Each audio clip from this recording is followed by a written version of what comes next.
Hello दोस्तों, नमस्कार, जय जोहार। और अभी बरस रही है सावन की रिमझिम फुहार। तो आप सभी को सावन के पावन महीने की ढेर सारी शुभकामनाएं। और हम निकले हैं आज की जर्नी पे आदिवासी क्षेत्रों के खूबसूरत गांवों पे। और इन गांवों पे अभी चल रहा है कृषि का कार्य।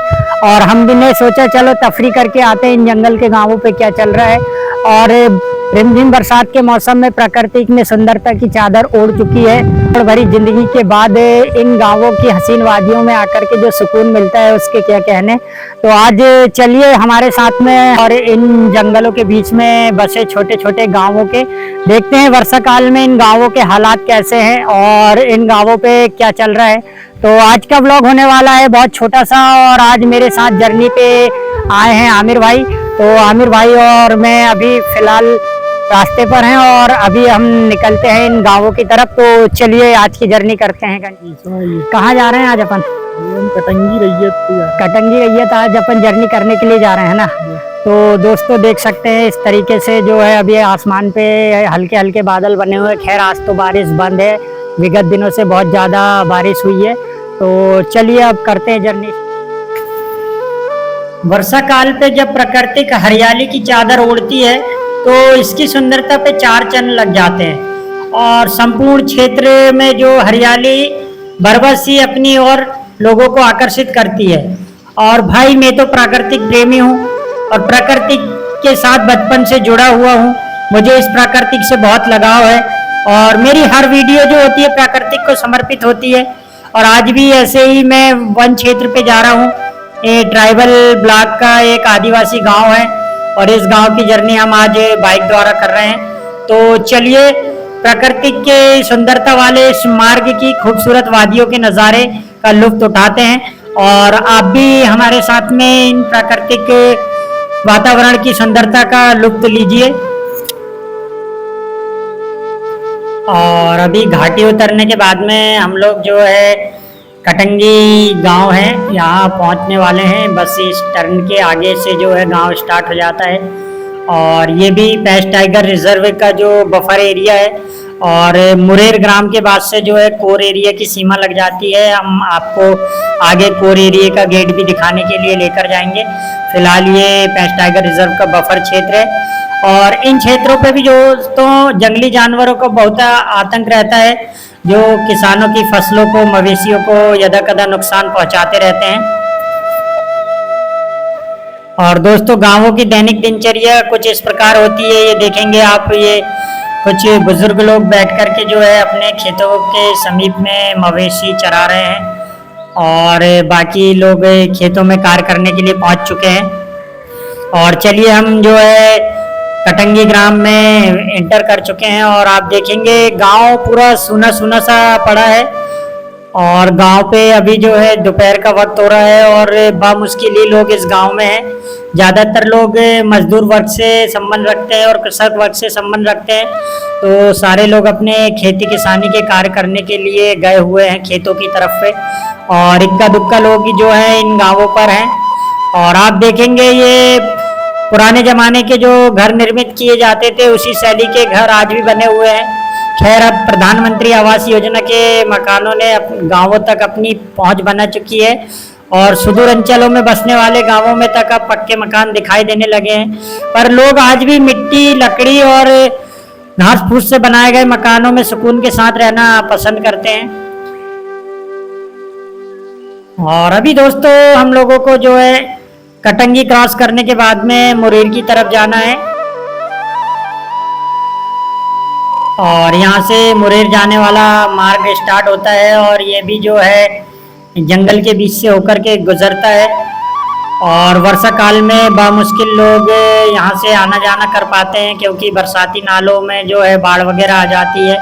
और विगत दिनों से धुआंधार बरसात हो रही है जिसके कारण से मार्ग में कीचड़ और दलदल बन गया है और लोगों के आवागमन करने में दिक्कतें जाती है। और हमारे इधर के क्षेत्र के जंगलों के बारे में तो आपको मैं पुराने व्लॉग में बता चुका हूँ कि सागवान के जो पेड़ होते हैं बहुतायत में पाए जाते हैं। और सागवान जो है आप लोग जानते ही हैं कि एक इमारती और बेशकीमती लकड़ी है जिसका अवैध कटाई पर जो है सजा का प्रावधान तक वन विभाग द्वारा किया गया है। और यही सागवान जो है पेंच के इन जंगलों पे बहुतायत में पाया जाता है। सागवान के अलावा जो है महुआ, शीशम और साज, चार, ये जो पेड़ हैं वो भी पाए जाते हैं। और इन जंगल के ग्रामों के बारे में बता दूं दोस्तों कि रोजगार के जो साधन है बामुश्किल मुहैया हो पाते हैं। कृषि भी जो है एक सीजनवार होती है। खेती हो जाने के बाद में लोगों के पास कोई काम नहीं बचता, तो इन ग्रामीण क्षेत्रों के जो ज्यादातर लोग होते हैं ये महानगरों की ओर पलायन कर लेते हैं और महीने 8 महीने जो है इनका बाहर व्यतीत होता है। गाँवों में बस बूढ़े माँ बाप या फिर इनकी पत्नियां, बच्चे, इन्हीं लोग जो गांवों पर रहते हैं। बाकी जो युवा वर्ग होता है ये बाहर मजदूरी करने के लिए चले जाते हैं, क्योंकि भाई जंगलों के अंदर गांव है और रोजी रोटी का कोई दूसरा वैकल्पिक साधन नहीं है, तो इनको पलायन करना इनकी मजबूरी बन जाती है। कृषि भी ऐसा है कि धान मक्का होने के बाद में अभी फिर खेती खाली हो जाएगी।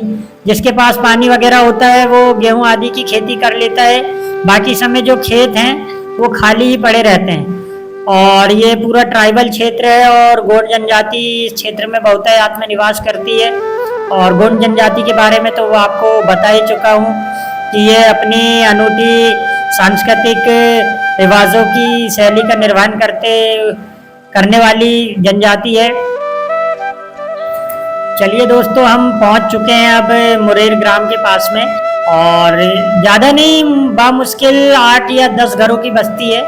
और आप देखेंगे इन जंगलों पर ये मवेशी चर रहे हैं, और कब किधर के तरफ से कौन सा जंगली जानवर आके इन मवेशियों पर हमला कर दे कोई गारंटी नहीं है, क्योंकि वन क्षेत्र है। आप और रात के समय तो बामुश्किल ही लोग इस मार्ग से आते होंगे, क्योंकि जानवर जो है पेंच के जंगलों में बहुतायत में है और जानवर अपनी घुसपैठे ग्रामीण क्षेत्रों तक बना लेते हैं।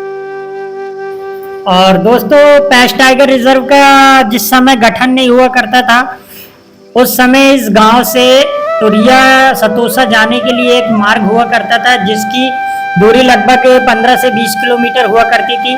खैर अब वन क्षेत्र हो गया है, रिजर्व क्षेत्र हो गया है, जिसके कारण से यह मार्ग शासन द्वारा बंद कर दिया गया है। सिर्फ फॉरेस्ट गार्ड और फॉरेस्ट कर्मी इस मार्ग का उपयोग करते हैं। वहीं हमारे तरफ में पेंच टाइगर रिजर्व का जो गेट है कर्माजीरी गेट है, और वो सामने आपको दिखाई दे रहा होगा गेट। ये जंगल से होते हुए मार्ग जो है टुरिया सतोसा की तरफ जाता है, और अभी टुरिया सतोसा जाने के लिए लगभग 60 किलोमीटर की दूरी तय करनी पड़ती है, और घनघोर जंगल के बीच से होकर ये मार्ग गुजरता है। और ये देख रहे हैं गेट आप, इसके बाद से जो है कोर एरिया शुरू हो जाता है। और दोस्तों, फिलहाल मैं अभी पहुंचा हूँ अब मुरेर जो गांव है, और यहाँ पर जो पेंच टाइगर रिजर्व का कोर एरिया चालू होता है। आप पीछे देखेंगे मेरे जो गेट है, और इसके सीमा क्षेत्र में आगे जाना जो है वर्जित है, क्योंकि फॉरेस्ट डिपार्टमेंट की एक अलग गाइडलाइन है।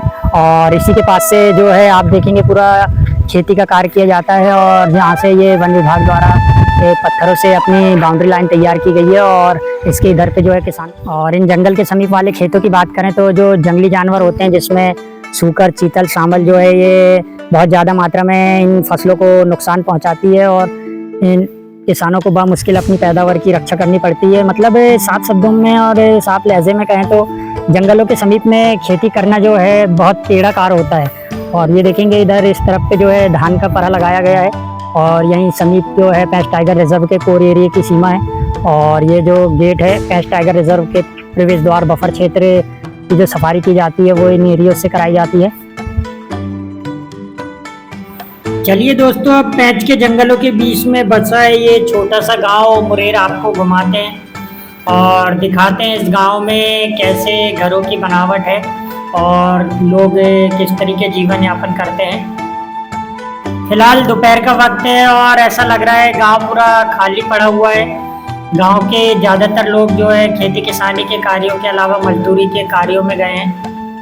इक्का दुक्का लोग बामुश्किल महिलाएं और बच्चे ही इस गांव में नजर आ रहे हैं। और देख सकते हैं सभी जो घर है कच्चे मकान बने हुए हैं, खपरेल वाले मकान हैं।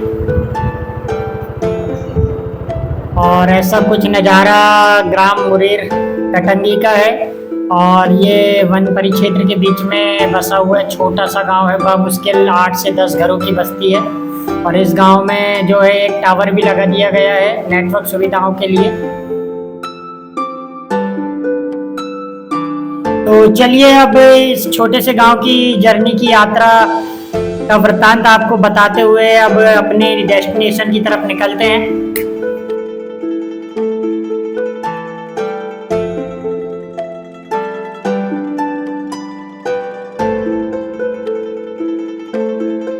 तो दोस्तों आज के जंगल के गांवों की यात्रा में इतना ही कुछ दिखाने के लिए था और इन हरी भरी वादियों से होकर के अब वापस जो है अपनी डेस्टिनेशन की तरफ चलते हैं। तो आज का ये मिनी व्लॉग आपको कैसा लगा कमेंट करके जरूर बताइएगा। फिर किसी नई डेस्टिनेशन की यात्रा के साथ जल्द मुलाकात होगी। तब तक के लिए आप सभी को जय जोहार, नमस्कार। इसी तरीके से यात्रा वाला यूट्यूब चैनल पर अपना प्यार देते रहिए।